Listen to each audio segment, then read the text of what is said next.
Thank you, Rebecca, and thank all of you. I ran into Wally Hickle Jr. in the hallway who said, "Andrew, please smile." So I'm going to smile at least for a little bit. So a politician dies, gets to the gate of heaven, and St. Peter pulls him aside and says, "Since you're a politician, special protocol for you. You actually get to vote on where you want to spend eternity." And the politician is a little bit taken back. He says, "My whole life, my goal is to get into heaven." He says, "I understand that. But your breed gets the choice. And so this is how this is going to work. We're going to send you down to hell for a day, then you'll come back up, you'll spend a day in heaven, and we'll get together, and you can vote." Sorry, St. Peter probably does not sound like my Aunt Phyllis. "You'll go, you'll come back, we'll have coffee, we'll talk." So the politician gets into the elevator, goes down, doors open, and there's the devil standing there in a seersucker suit with a big smile, extending a glass of champagne.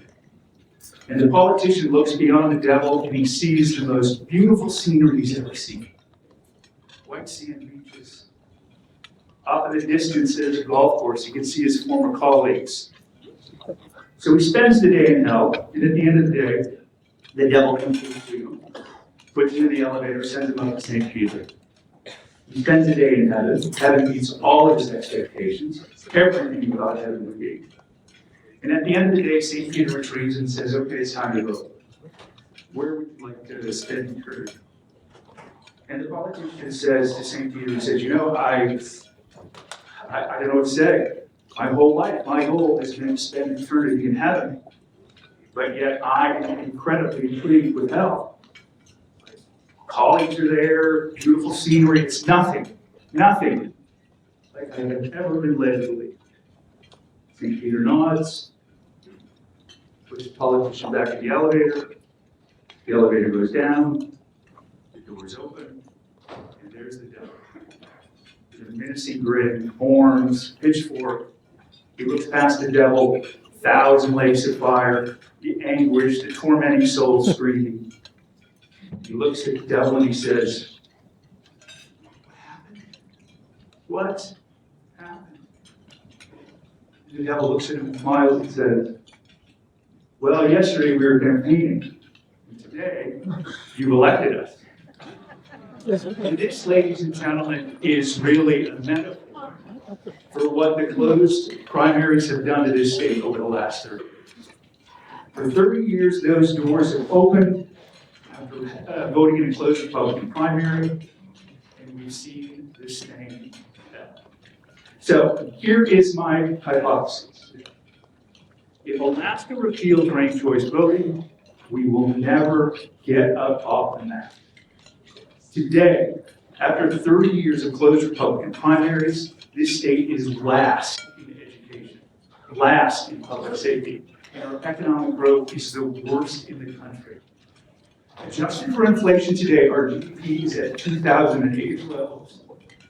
Look, the last 30 years under the prior political system gave us nothing. For the last 20 years, I have observed the contraction of Alaska's economy and the loss of our population in various forms. I served as a Republican state legislator when oil was $9 a barrel. I've been president of my family's business. I've been president of the English Chamber of Commerce. I've been executive director of the Community Development Authority. And today I am chairman of my family's 68-year-old business. To give you an idea of how old my family business is, our business license is number 316.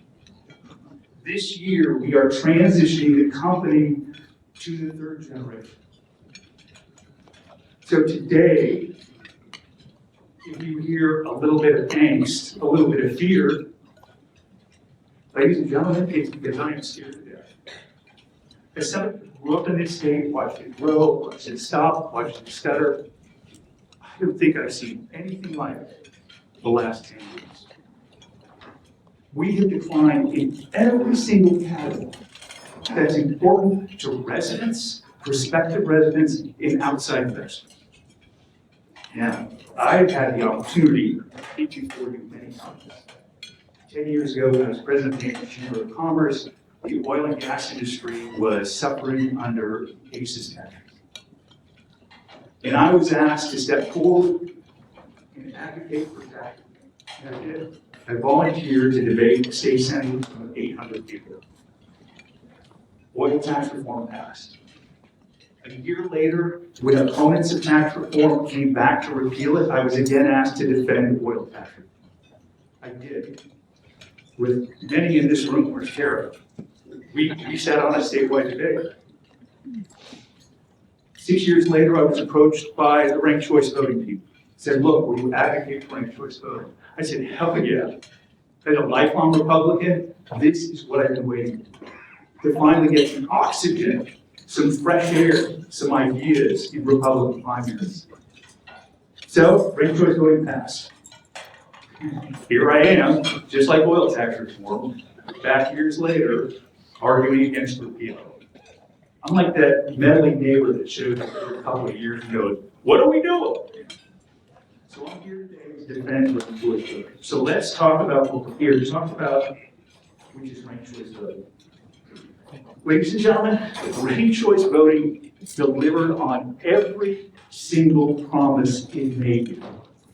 It promised ease, it promised transparency, it promised participation, and it promised competition. First, ease.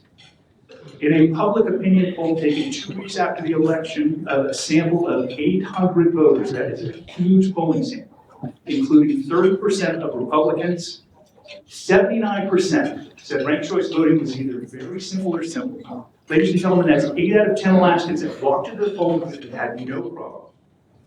Second, it promised transparency. Now remember, dark money is here to stay. That's federal law. What ballot measure 2 promised was that it was going to become more transparent. And ranked choice voting and the law that accompanied it was credited with flushing out an illegal $3 million donation from the Republican Governors Association to Republican Mike Governor, or Governor Mike Governor.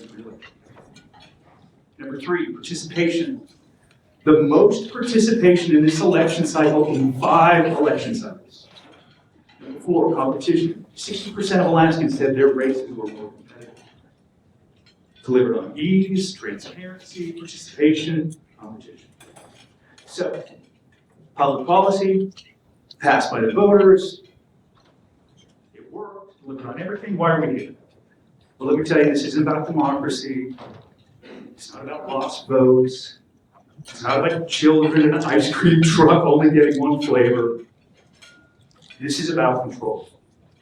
Once people were ranked choice voting passed, the chair of the elected Republican Party said in a legislative committee hearing that, quote, ranked choice voting would be the end of political parties. So, ladies and gentlemen, that just didn't happen. As a matter of fact, Republicans had one of the best election cycles in recent years. Re-elected a Republican governor, re-elected a Republican U.S. senator, and elected enough Republicans in the House to take back the majority. Ranked choice voting did not end political parties. What ranked choice voting ended was political party control. For the first time in my life, 40 years as a registered Republican, I got to vote in a primary for the candidate I wanted, not as the candidate the party gave me. And I don't know about you, but when I go into the polling booth, I like choices. So again, why are we here? We're here because the religious right faction of the Republican Party wants control back. One of the brightest lights that came out of the Republican Party over the last 10 years was former state senator Natasha Running-Palm. Solid on the economy, smart on education, brilliant on fiscal responsibility. In her 2020 primary, Von Imhoff had to come from behind to beat a far-right conservative pastor whose only platform was a $7,000 dividend. The close Republican primary, as somebody, as a former recovering politician who's navigated it, let me tell you how it works. First off, the party recruits the most extreme candidate. Then you take advantage that only 10 to 20% of the voters show up at primary. And you know that 10 to 20% of the voters that show up at primary are your most loyal and ideological soldiers. So you have an extreme candidate, you have a closed primary where no oxygen gets in, no fresh ideas, no moderation.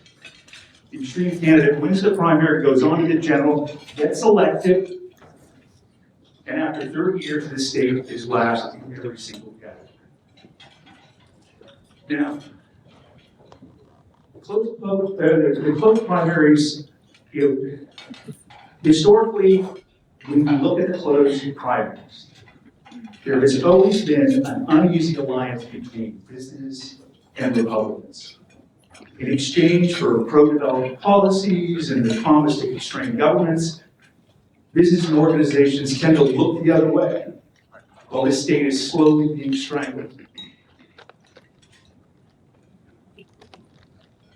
But I can't help, if you're in business like I am, over the last 20 years, and you look at the slow decline of the state, where you can't view this uneasy relationship and say, man, this has become abusive.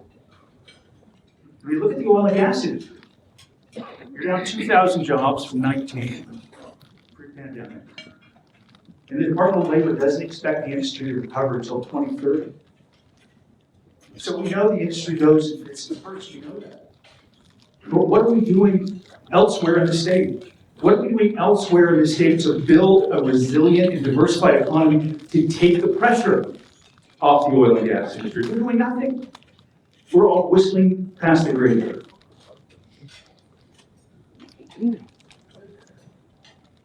I think it can be summed up in one word.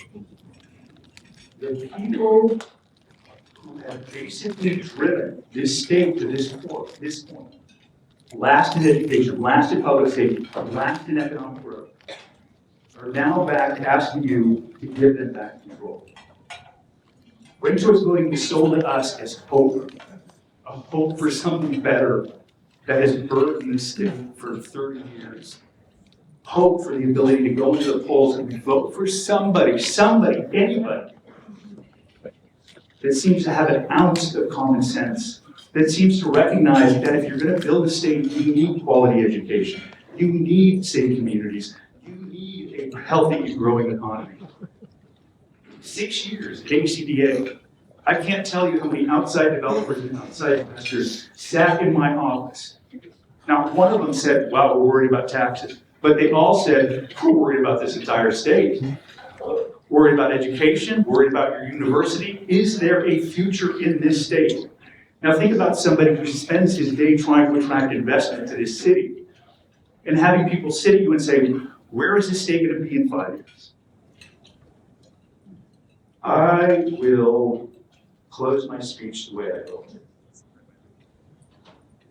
If Alaska repeals ranked choice voting, we will never get up off the mat. Ladies and gentlemen, last year we lost 4,300 working Alaskans. Let me put that into context.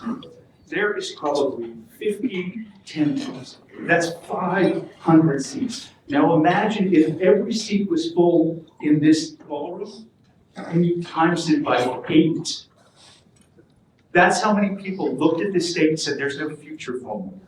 And I'm not alone. I would imagine that almost every one of you has had a friend move away, a colleague, even family members, even your kids. Yeah, this state has so much potential. We have $60 billion in the bank. But the politics we've created through the closed primary system, we've created 2 generations of politicians that get elected promising no new taxes and a huge permanent fund. Meanwhile, we are literally dying, and if you think I'm being overly dramatic, just look at the scoreboard. Just look at it. 3rd grade reading scores, 8th grade math scores, graduation rates, domestic violence, our GDP lags. Even the Republican Governors Association lists our governor, Republican Governor Mike Dunleavy, as the governor with the worst economy in the United States. If you want decades more of this, sure, go ahead and repeal ranked choice voting. But if you want a state with an opportunity, with a hope for the future, with a hope to improve education, then you will keep ranked choice voting. I've been here my whole life. I'm scared to death because I don't think enough people are paying attention. But if you own a business or operate a business, you sure as hell know. Can't find employees, losing customers. And that's the reality. We're hemorrhaging customers, we're hemorrhaging employees, we're hemorrhaging the next generation of business owners. Ladies and gentlemen, again, ranked choice voting delivered on everything it promised. And going forward, it is our only hope to finally inject some moderation into a state that has been preoccupied with fighting the culture wars instead of improving the economy.